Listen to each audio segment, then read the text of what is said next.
Yesterday, the world lost someone who felt like family to a lot of us. Dolly Parton died at the age of 80.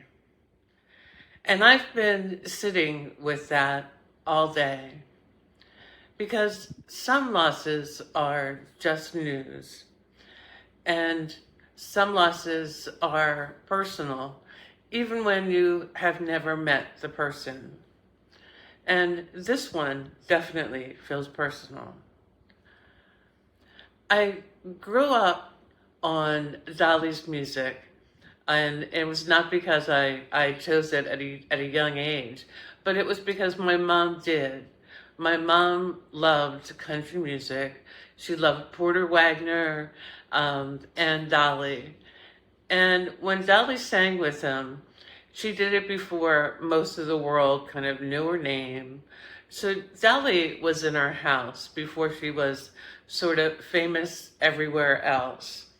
And she was just always sort of there in the periphery, in the background of my childhood. I remember that she sort of became the soundtrack of my whole life, really, when the music came, the 9 to 5, um, her style and her laugh. And I love that her humor could disarm anybody in the room. That sort of southern swag that she never apologized for, her big hair and big nails sort of, went along with her big heart and big personality. Let's just say it that way.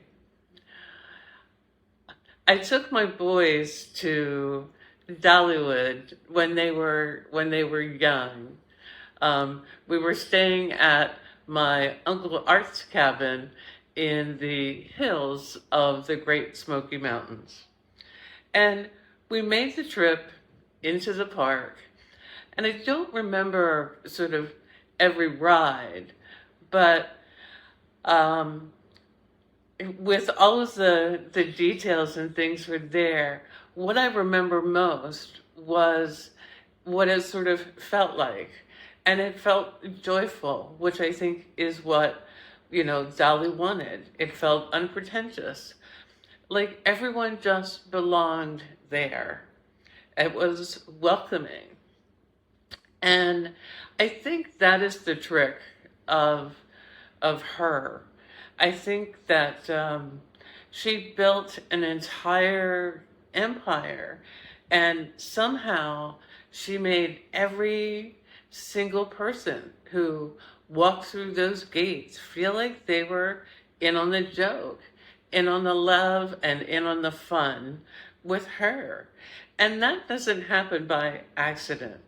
There's a choice that she made over and over for 60 years, honestly, 80 years of her life.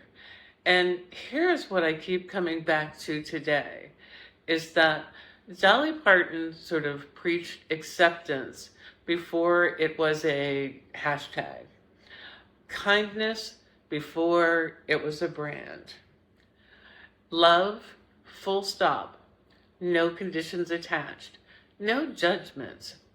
She never made you agree with her. Um, she welcomed you into the world. She just opened her arms and her hearts and said, come on in. And I keep thinking about how rare that feels right now. And it's not because people don't want it. I think most people actually really do want it. But I think it's rare because it's gotten hard to find someone who really lives it out loud consistently for decades without sort of curdling it into their performance. And she never let it curdle. So today, losing her feels bigger than losing a singer. It feels like losing proof of a concept, proof that you can be everywhere, be exactly yourself, and still hold the door open for everybody. It was proof that kindness isn't naive. And it's actually the harder and braver choice. I don't have a tidy bow to put on this passing. I just wanted to sort of say it out loud. The way I imagine that a lot of us are feeling right now. That she was part of my story, part of my mother's story, my son's story, standing in line at Dollywood, not knowing yet what she meant to their grandmother or to me. So here's what I carry forward from her.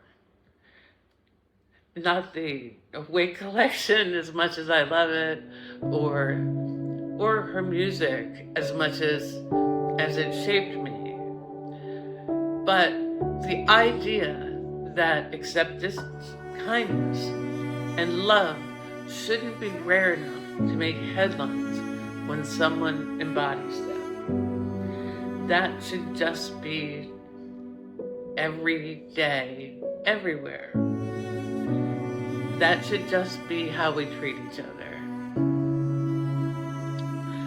So rest well, Dolly.